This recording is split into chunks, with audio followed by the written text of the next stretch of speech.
Welcome to the Never Too Early Fantasy Football Podcast, where it is never too early for fantasy football. My name is Jeff. As always, thank you for downloading, listening, liking, and commenting on our podcast videos. Please join our community by subscribing to us on the socials. Our handle on all platforms is at N2E Fantasy. We are also available on all major podcasting apps by searching N2E Fantasy.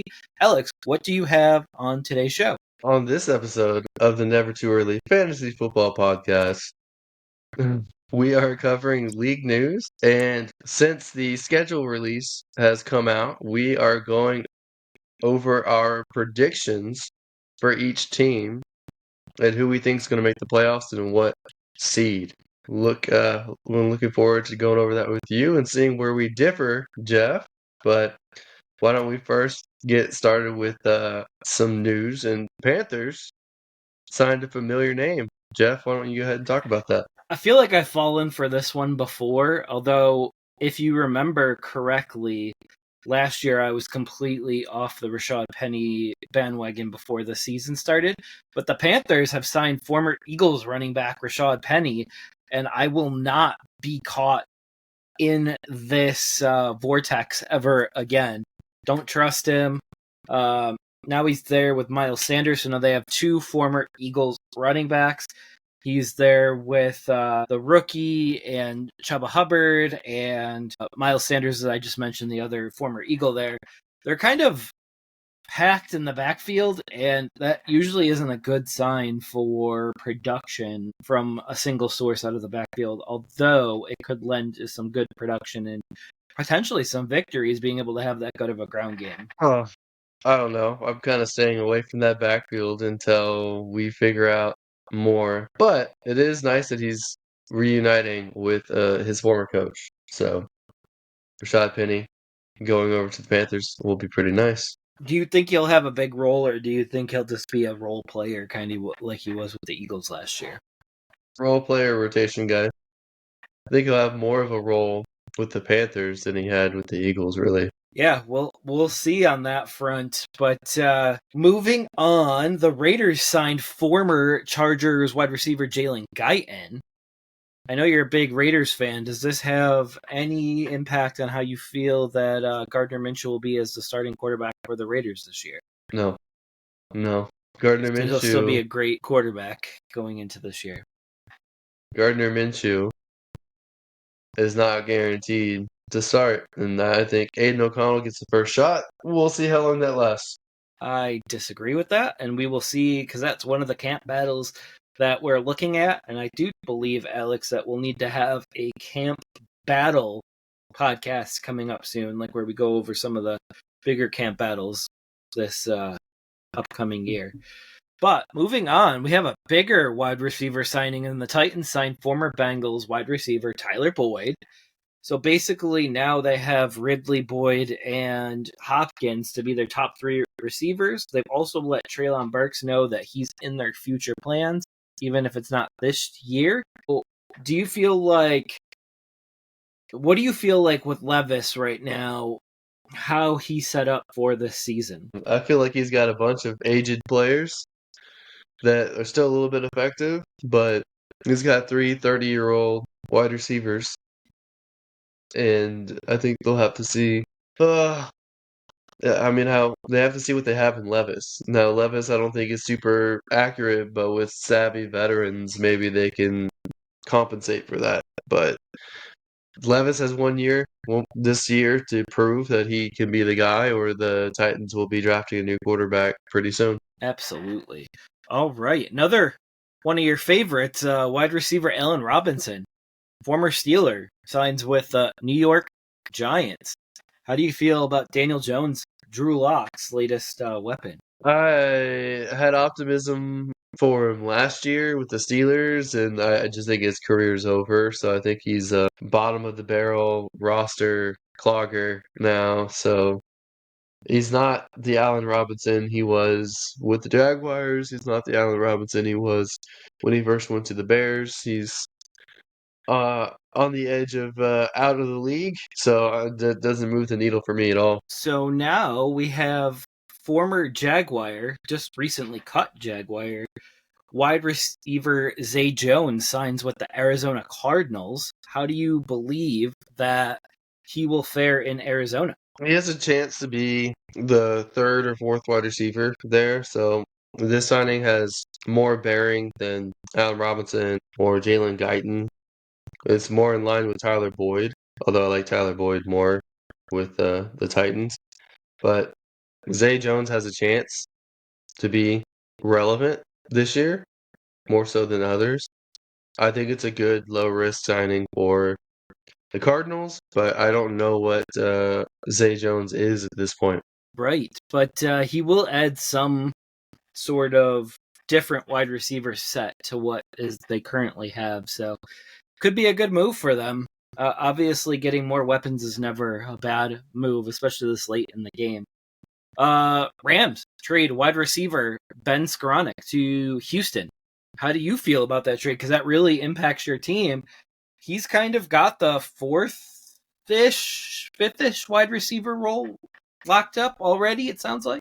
I don't think so. I think he's a special teams player, and Nick Caserio values special teams, so they made the trade for that reason. Yeah, and I think Robert Woods and Noah Brown are fighting for the last Nico two. Collins. Yep. You've got Nico Collins. You've got Stephon Diggs, Tank Dell, and then you have other guys like Hutchinson, who they drafted last year. You've got John Mechie. I just think Noah Brown. I think those guys are all better receivers than Skoranek right now, but Skoranek has a lot of value with special teams. I think coming from the Rams, it's a somewhat similar offense as what they're running in Houston. So maybe there's that overlap too, but to me, that doesn't move the needle for me personally. We'll see. All right. So I think it's a good move overall, but we can move on to your boy, Jared Goff, getting a 4-year, $212 million deal with the Detroit Lions. An extension, a nice extension for Jared Goff. Thoughts on this move? I think it's an interesting move.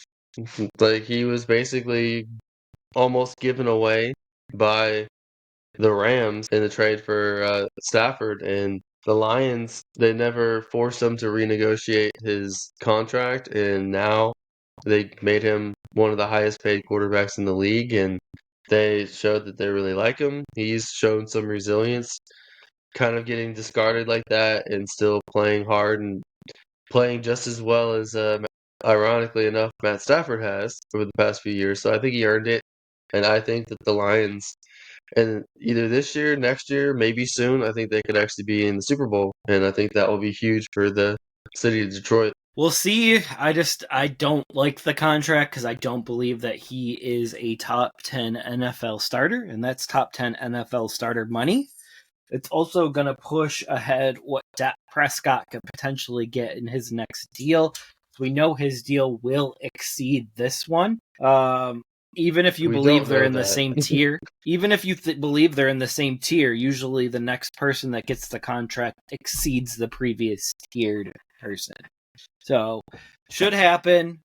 Should happen with the Cowboys because obviously they have incentive to sign him because they have a massive dead cap next season if they don't. So we'll see what happens on that front. But I could see something like a 4-year, $220 million deal for Dak coming down the pike. But the last little bit of news here is Vikings signed former Bears tight end Robert Tonyan to a 1-year deal. I think he's going to be their third tight end. Do you believe that he has a role here in this offense behind Hockenson and Oliver? Hockenson still doesn't have a return date, so I think they're just trying to make sure that they'll be okay until he does return. So I think it's good depth, and he also has insight on both the Bears and Packers offenses because he's been with both. So I think that he's still a good number 2, number 3 tight end in the league. I think just a smart move for them all around. Yeah, I think it's a good move to hedge their bets for this upcoming season. but obviously we don't know who they're starting at quarterback week 1 and how they will do. I feel like there's some big question marks around the Vikings going forward here. All right, that's it for our league news. Thanks, everybody. Have a great... I'm just kidding. We have one more segment here, a little joke. This is typically all we would do in the off season, but we had some fun things come out this last week, and it is the NFL schedule. We all wait for it. We all know the opponents. We all know where the opponents are going to play. What we don't know is who is playing where and what times and what weeks that they're playing. So just something to look at here for us. I created a nice little spreadsheet for Alex and I. We both filled it out. And we're going to see what records and what playoff teams we have for the middle of May in 2024. So this will be our first launch. We'll probably do another launch closer to the actual season kicking off. And Alex, I think how we want to do this is we want to go division by division, and we'll go records. Do you want me to get started, or do you want to get started? That doesn't matter to me, but kick us off then. All right. So, starting with the AFC East, I have the New England Patriots finishing last in that division. They have a 3-14 record. I think they could probably get more wins than this. I just had trouble finding which ones that they were likely to win. The Jets come in at third for me. That's an 8-9 record. And Miami comes in second with a 10-7 record. Buffalo has a 13-4 record at the number 1 spot in that division for me. Oh, I didn't see that coming. 4. They have a tough schedule, but a lot of their tough games are also in December, and Buffalo has a very good record in December, especially at home. Jeff, would you like to go over your AFC East now? Yeah, absolutely. Also coming in at 4 for me is the New England Patriots at a 4-13 record. I believe I have a couple more wins than you on them right now. But coming in third is the Miami Dolphins with an 8-9 record. I believe they've lost so much on defense, and they've went so offense heavy that they're going to struggle to stay in games because they're not a team that can play from behind. Tua's proved that last year. They're really good at smashing teams if they can get out in front and stay in front. But and then I have the Jets in second place with a 10-7 record, and first place Buffalo 11-6.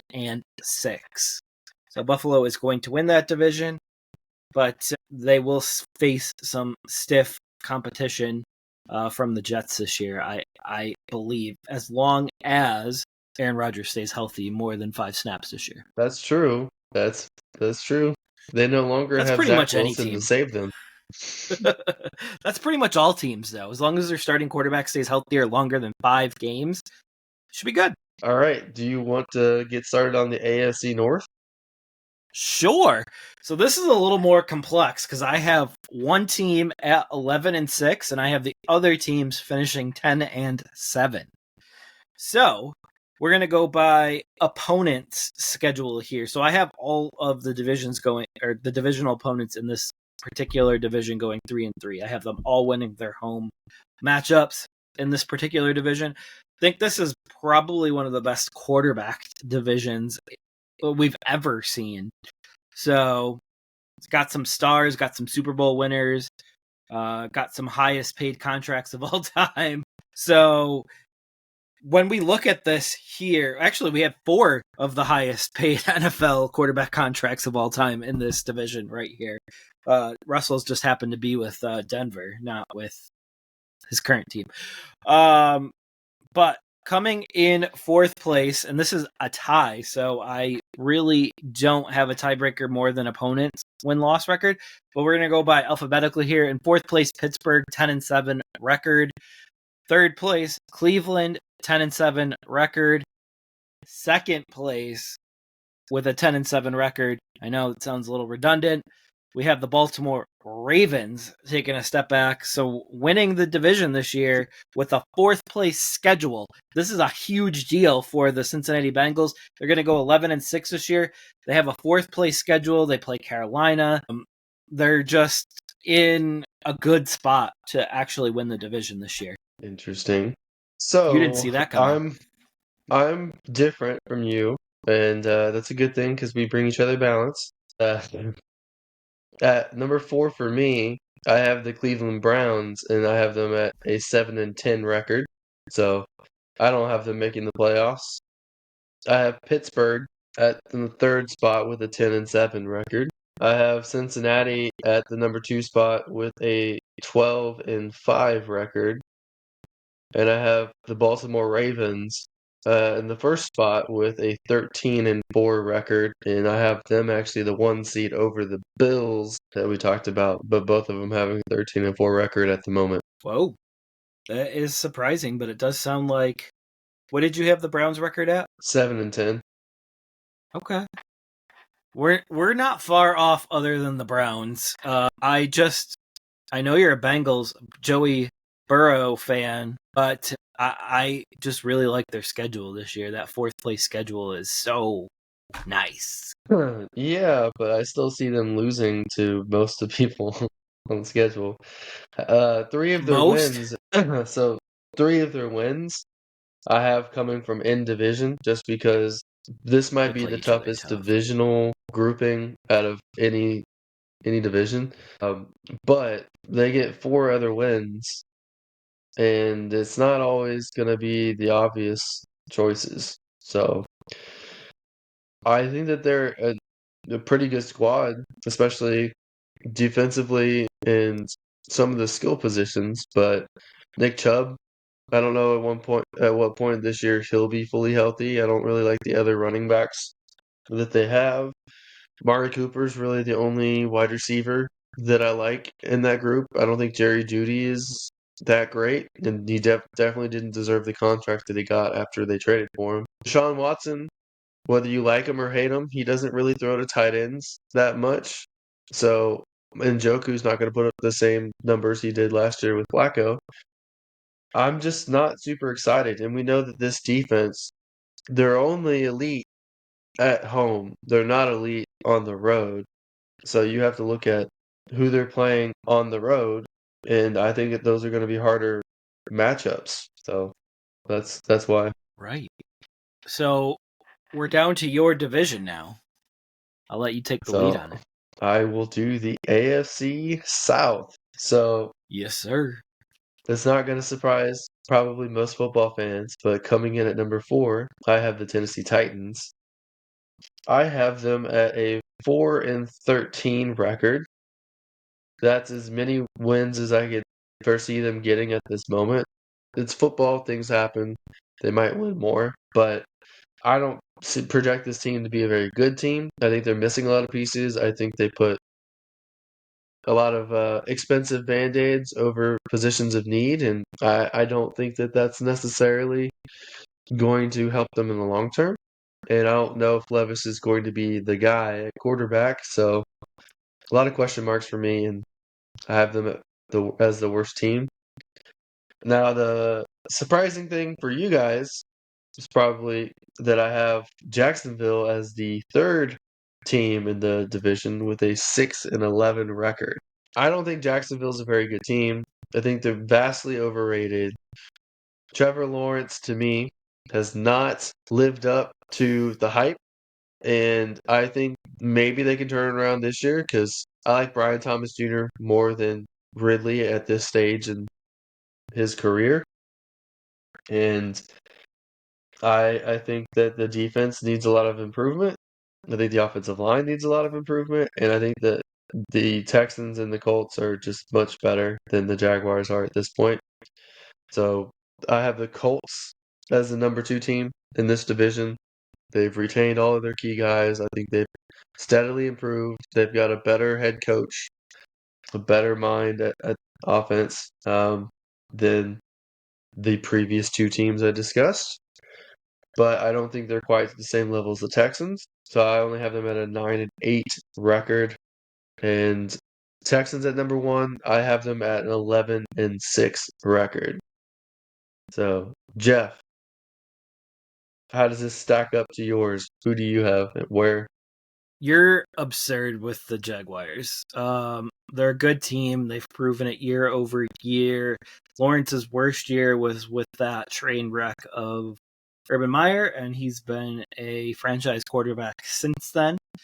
Not very many quarterbacks come back from a rookie season like that, where the new coach gets fired 9 games or 10 games into the season. So it's very telling to see how strong and how dedicated that Trevor Lawrence is to this game.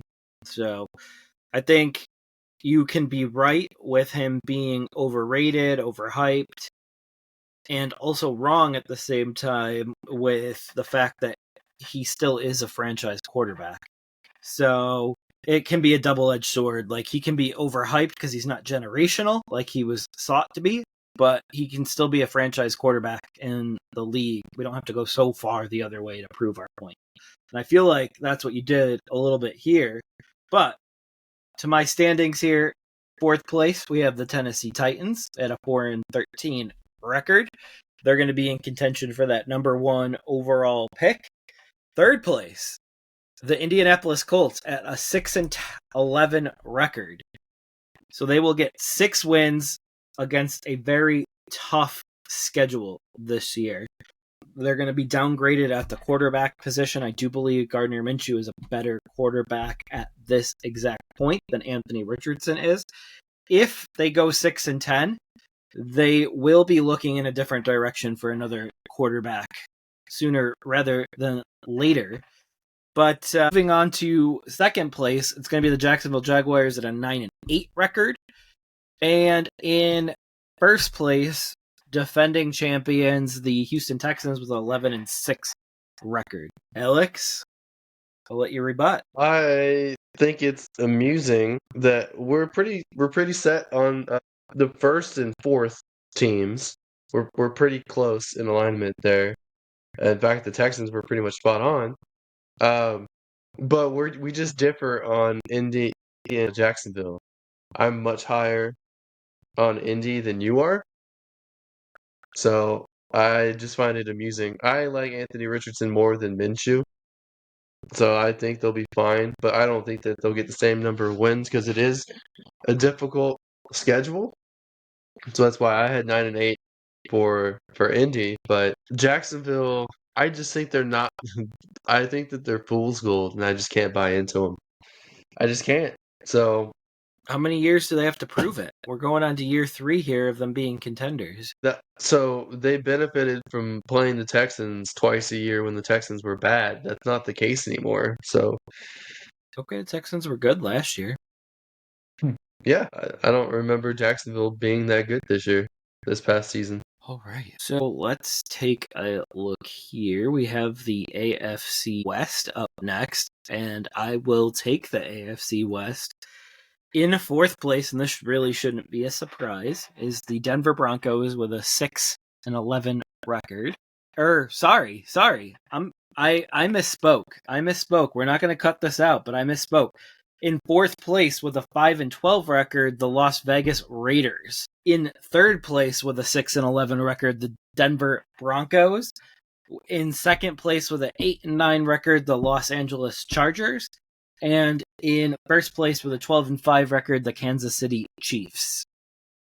Pick it apart and let me know yours. I am going to shock you with this, but in 4th place for me is the Los Angeles Chargers with a 5-12 record. That's not me hating on the Chargers. This is the state of their organization right now. I think that they'll continually build from this point and be better long term because they were poorly built previously. That's why they had so many expensive contracts last year that they had to move on from or renegotiate. And I think that Harbaugh is going to be a better coach than what they've had. I think that they have a better general manager now than Telesco. But I do think that they're not going to have as many wins this year. They don't have in my opinion, a good running back on the roster at all. That's the focal point of this offense. Their You best keep saying receivers, that. their best receivers are rookie, but that's going to take some settling in. Their defense still needs work. Their offensive line, they still need to work on. We'll see how it goes for them going forward. I actually like what the Chargers have done, but at the same token, I don't see it translating to year one success. That's all I'm saying. For me, the Denver Broncos come in at number 3 with the same record. I think that 5-12 is a good projection for them. So it's even one less win than you have for them. I think that they'll do good against division teams, but they don't quite have enough firepower. I do think Bo Nix is going to start for them the season. I think he'll do okay, but I think that they'll need to continue to add weapons, add offensive linemen, rebuild the defense. But I think that there's some hope for them. And I have Kansas City. No, just kidding. I have the Las Vegas Raiders coming in at number 2 with a 9-8 record.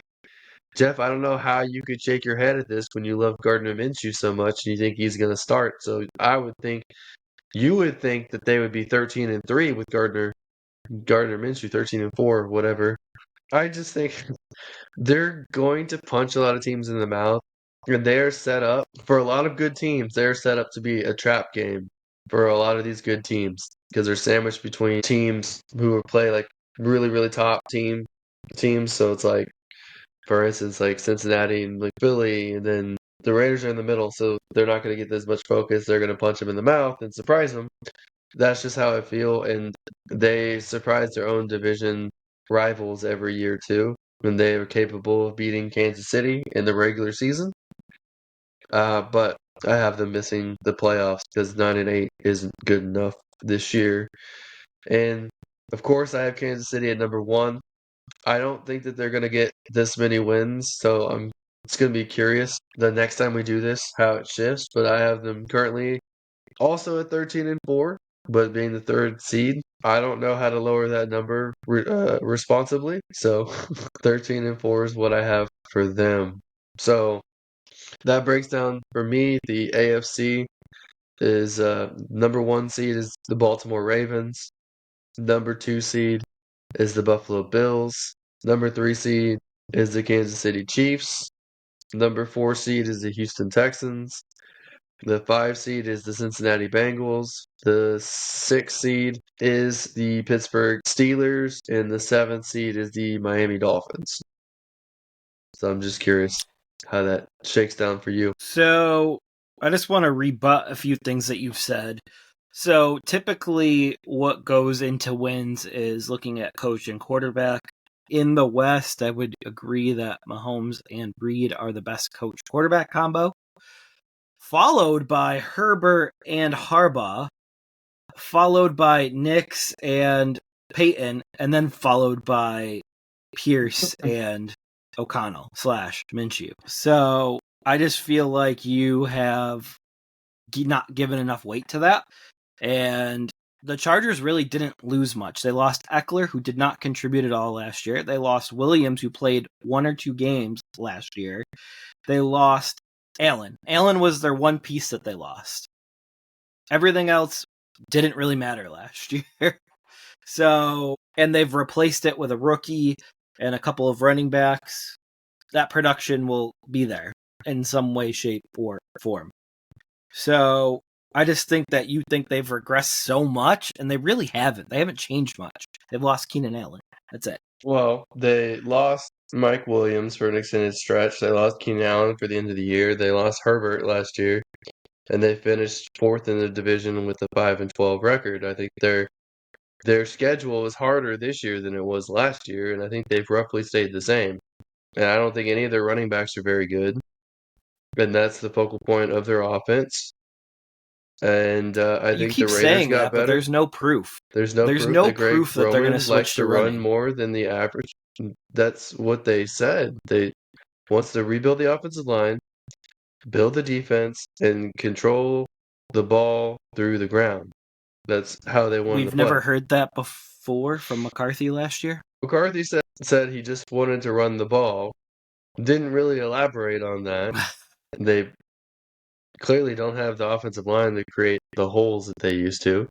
And Pollard clearly isn't the explosive back that Zeke was for the first 5 years of his career. But when the Cowboys run the ball more, the Cowboys win. And anytime Dak throws 40 passes or more, the Cowboys are more likely to lose. That's statistically how it breaks down. And I think the Chargers want to play through the ground, but they had to go cheap this year because of how many contracts that they had. I think Herbert is still going to be good. I think he's going to be more efficient, but I think that they're not quite close to competitive. I can see them getting as many as like 8 wins this year, but that to me is probably the ceiling. It's just I don't know which games to give them, and it'll probably adjust the next time we do this. Maybe I'll feel more comfortable with them over some other teams and be able to get them more wins. Yeah, just so we're on the same page right now, the Chargers obviously were tight up against the cap going into the offseason. They now have $27 million in cap space right now. So this is why I always say the cap doesn't matter. The cap doesn't exist. Cap doesn't, it's not there. Like they have $27 million in spending room right now. So it, again, Harbaugh has thrown the football with Andrew Luck, who I will argue until I'm blue in the face that Herbert is closer to Andrew Luck than any other quarterback Jim Harbaugh has ever played with. He is, and Greg Roman was part of the offense with Andrew Luck as well. So I do anticipate it to look like the Andrew Luck style Stanford offense and not the normal Jim Harbaugh offense with Colin Kaepernick and a rushing quarterback. So they do have capable wide receivers as well. I do believe Quentin Johnston takes a step. I do believe Palmer takes a step. Darius Davis takes a step. They will have playmakers this year. People will catch balls. That's what they do. Who it will be, that's anyone's guess right now. I think Ladd McConkey is clearly the number one. No. Like, clearly the number one. And I think that Jerry Rice's son is going to surprise people too. But God, this is another player that you hate. We talked about this offline. You have like this hate list, and Quentin Johnston is just on that list now. I hate Quentin Johnston. He Trevor just Lawrence doesn't live up to his talent level because he can't catch the ball. Wait. You know that makes no sense. He doesn't live up to his talent level. Don't most people live up to their talent level? You mean their hype level? No one does. Very few do.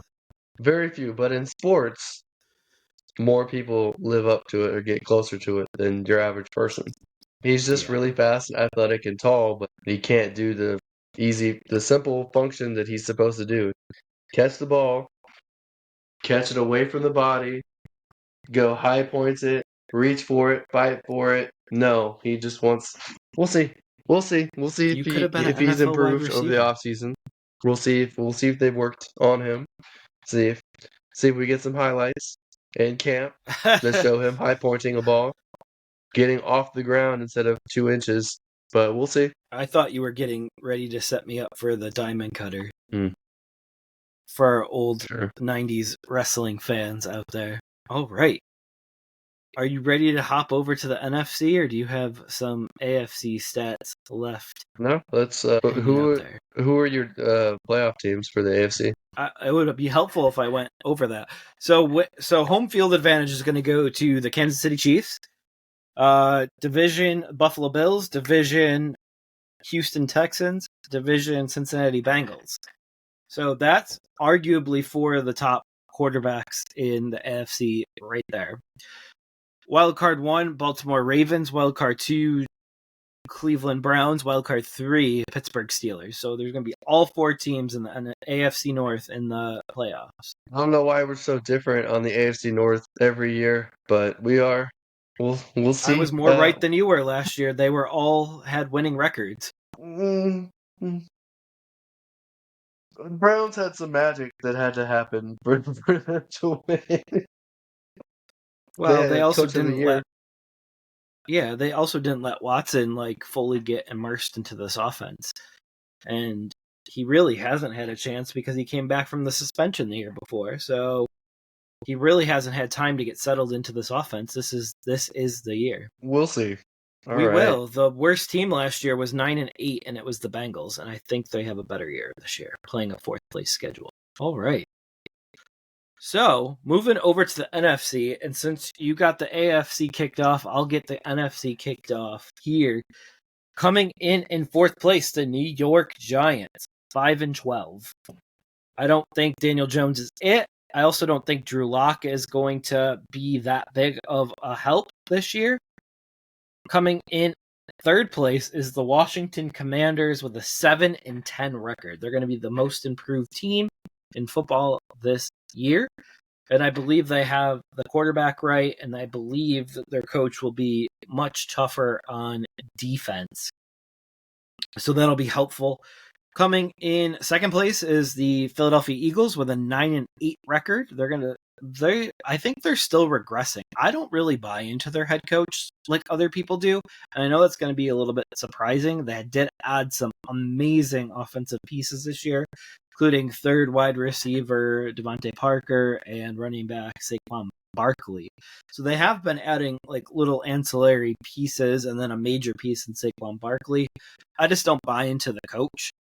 And that's a huge reason why they're in second place here. And then the Dallas Cowboys with 11-6 record winning the division. Alex, what do you have for the NFC East, and why am I right? The only thing you're right about is New York coming in at number 4, but I have them with a 4-13 record. Okay. Part of me thinks that they still want to be able to draft a quarterback, so they want to have one of the worst records, but they're just not a good team. So either way you look at it, I don't think that they're going to have very many wins.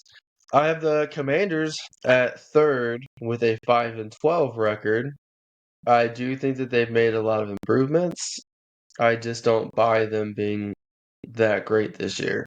So I think true growth comes in increments, not overnight. I have Dallas coming in at number 2, and I have them at a 10-7 record because they kind of stayed stagnant from last year, which is a net negative compared to other people who other teams who actually improved.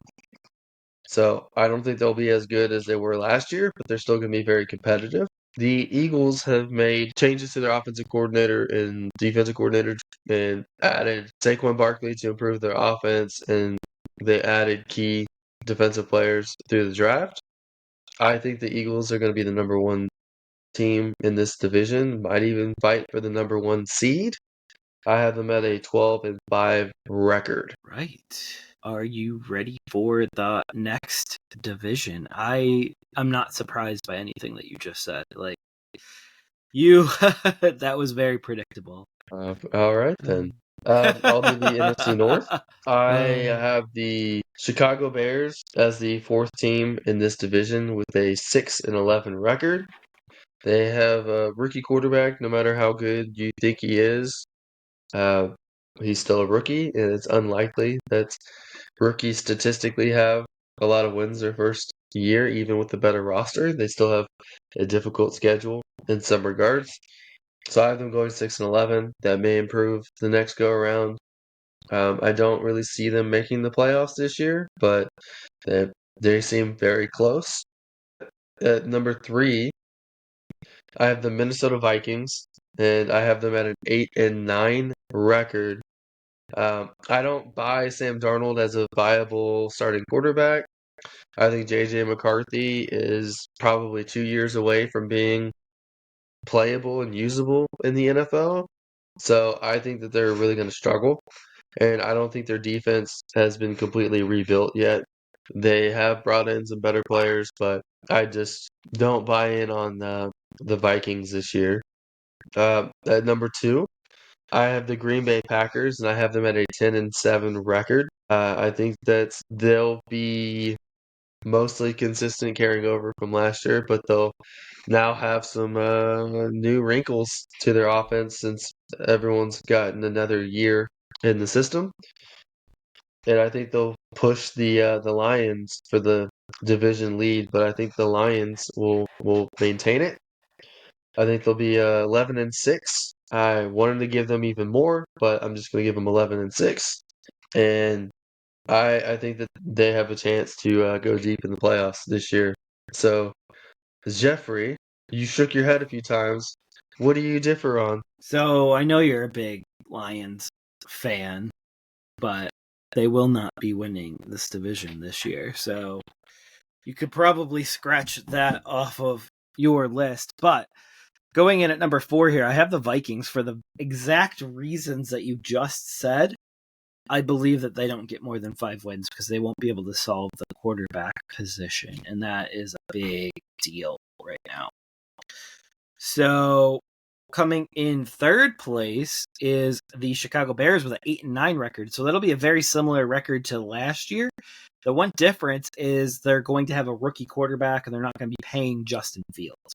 So that was always my biggest premise with Justin Fields. Like if Justin Fields was entering year 2, year 3 right now, I would be like, keep him. But since he was entering a contract year, I was like, no, don't keep him. So here we are with the second place team is going to be the Detroit Lions at a 10-7 record. Very close on that, but a little flip-flop. And then coming in first place, because these wide receivers are very young, one of them, at least one of them, is going to take a step forward. I think it's going to be Jayden Reed. Jayden Reed is where my money is on this one. But the Green Bay Packers will win the division and start owning this division again with 11-6. I just don't know if the Packers are a one-year wonder or if they're the real deal. And as far as these wide receivers, there's so many of them, and I don't know if any of them ever stand out. I don't think they have an alpha on the team, which can be a good thing because then you can't really double team anyone if you don't know who's going to get the ball. But I don't think that they're as good as the Detroit. I think that the Vikings have enough good talent on their roster to stumble into a better record than 5 wins, personally. I think they can trip and fall into more wins than 5 wins. I mean, you do have Justin Jefferson. It's kind of hard to lose games with him, but I just don't know about the quarterback situation. The Bears could be better. I mean, they could have a better record than I'm giving them. I could absolutely see it. But again, I think their schedule is harder than people think. I mean, yes, Tennessee's there, and everyone's like, "Oh, they could beat Tennessee." Yeah, but that's every team, though. I feel like every team I looked at every team's schedule and was like, "This is a schedule I wouldn't want to play." I know, right? There's no team that I looked at and was like, "This is a schedule that I want to play." Cincinnati was the closest that I got, though, to be honest. They have Carolina, they have the Patriots. They have some really good, cushy matchups outside of their division. All right, why don't you get us kicked off on your division here? All right, so we're here at the NFC South, the best division in football by far. It's a little bit of a joke there. So coming in fourth place are my Carolina Panthers, and they will have a record of 6-11. Coming in third place is the Tampa Bay Buccaneers with an 8-9 record. Coming in second place is the New Orleans Saints with a 9-8 record, and the number 1 record this year will belong to Kirk Cousins and the Atlanta Falcons, and they will be the division winners. What did I get wrong here? All right, so for me, I'm a little different with some of the teams, but Carolina's my number 4 team. I have them as a 5-12 record. I mean, maybe they can do more, but 5-12 is an improvement over last year. And I think that, again, you just keep taking steps forward. I've had a difficult time with this, but I don't view New Orleans the way I did last year. I'm lower on New Orleans this year, so I have them as the 3 seed. Or third team in the division. And I have them at a 5-12 record also. So I think New Orleans could end up being the fourth team in this division, depending on how things go. I have Tampa competing for a chance at the playoffs as the number 2 team in this division with a 9-8 record. And I have at the Atlanta Falcons going 10-7 and making the playoffs this year as the fourth seed. So, Jeff, not completely different from yours, but just a little bit different. Yeah, I think Tampa takes a big step back here. They're losing their coach again, and I think he's the biggest piece of that offense. Well, still got Mike Evans. They still got Baker. Godwin. They're getting old, though. Godwin's being replaced. I'm fairly certain. What? Godwin is going to be replaced. I don't think he's there very long. Right, but I think this year he's definitely the number 2. Yeah. Who would overtake him? Oh, I mean, I kind of like Trey Palmer probably. I like McMillan in the longer term as well. So okay, I like that they got rid of Russell Gage though, because this kind of opens up some playing time for the younger players. Yeah. But let's not forget, like Godwin had 1,000 yards in 2022. He had 1,000 yards in 2023. So he's a perennial. And the last 3 years, he's gotten over 1,000 yards. So he's a perennial 1,000-yard receiver. We shall see. But we move on to the last division in the NFC, and that's the NFC West. So coming in at number 4 for me is the Arizona Cardinals, but they're a strong number 4 with an 8-9 record. I think that they'll have some improvement.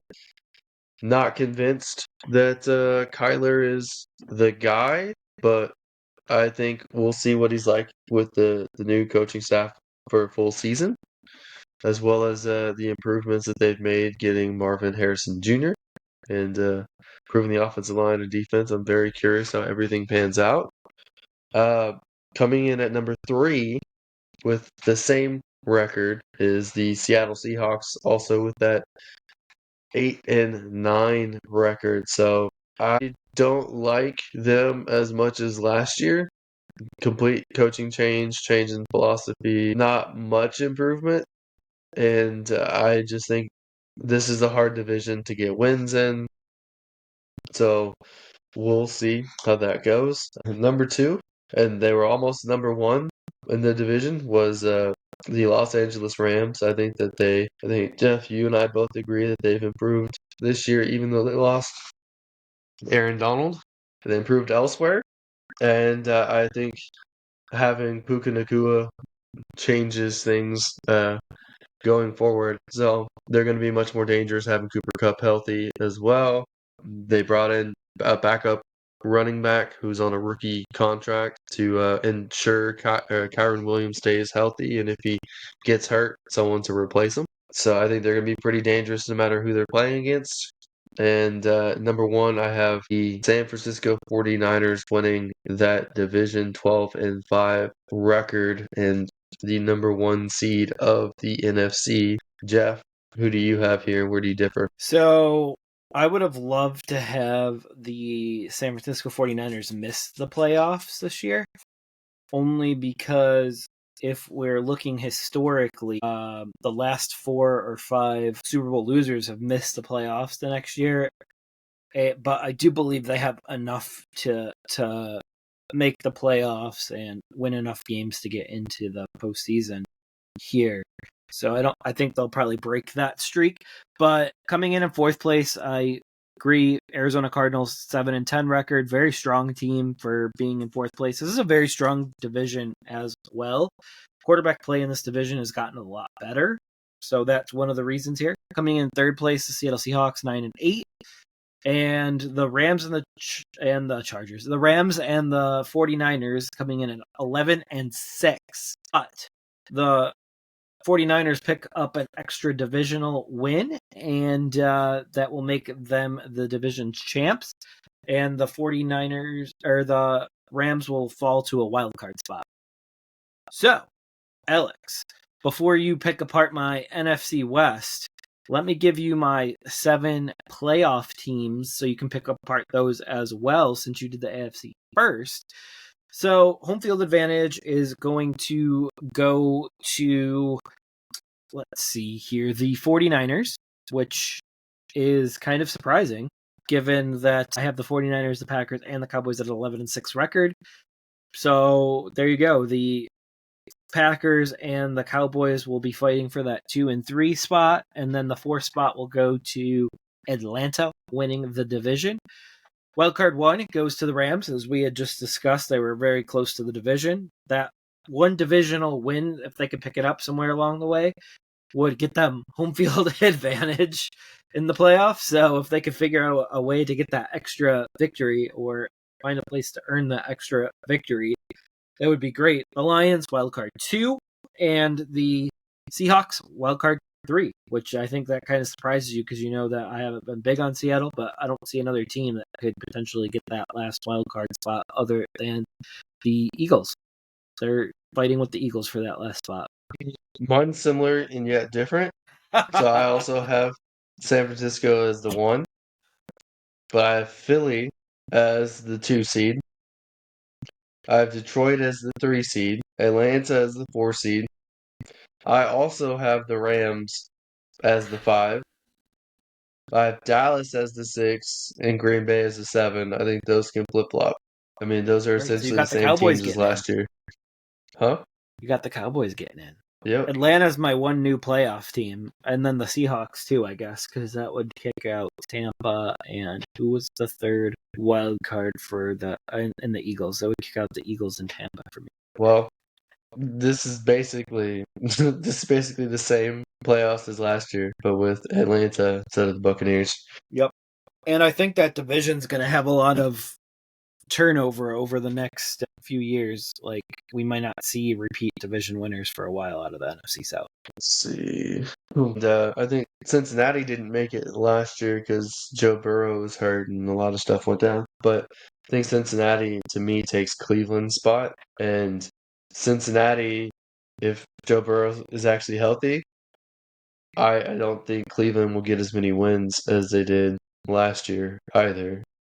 So, I mean, that's a key point. If Joe Burrow gets hurt when Cleveland is hurt, when Cleveland plays them, Cleveland's going to beat them, and that will be interesting in the playoffs. But I like at least the teams that are making the playoffs in the orders that they're in. We'll see if the next go around the win-loss records change. We'll see. Yeah, and I do want to see at some point which record of ours is the most accurate, whether it's this one, the one right before the season, or our week-to-week one. I was trying to figure out a place to set up a pool for that where you could enter in the whole years of picks. So I don't have to do this week to week, but we'll figure that out. And I want to know if my initial thought is better than my second thought, better than my week to week thought. So this is kind of a good experiment here to see if I should stick to my guns or not going forward. Yeah, it's going to be interesting to see that for both of us. Yes, sir. Okay. Well, I mean, do we have anything else to discuss? Do you want to rip apart anything of any of my projections? I got nothing else right now. I think that the standings here were a lot to digest. The schedule was a lot to digest. And yeah, we'll be back with more news in this offseason and some breaking down of some dynasty players coming up soon. All right, I'm excited. But as for now, that does it for this episode of the Never Too Early Fantasy Football Podcast. Thank you for downloading or listening to this episode. And please don't forget to like and subscribe. Please leave us a comment and share the show. Every little bit helps. You can find us on all podcasting apps by searching N2E Fantasy and with our handle at N2E Fantasy on all social media platforms. Please join our community and give us a follow. Until next time, take care of yourselves and remember, it's truly never too early for fantasy football. Thank you again. Hi, everybody.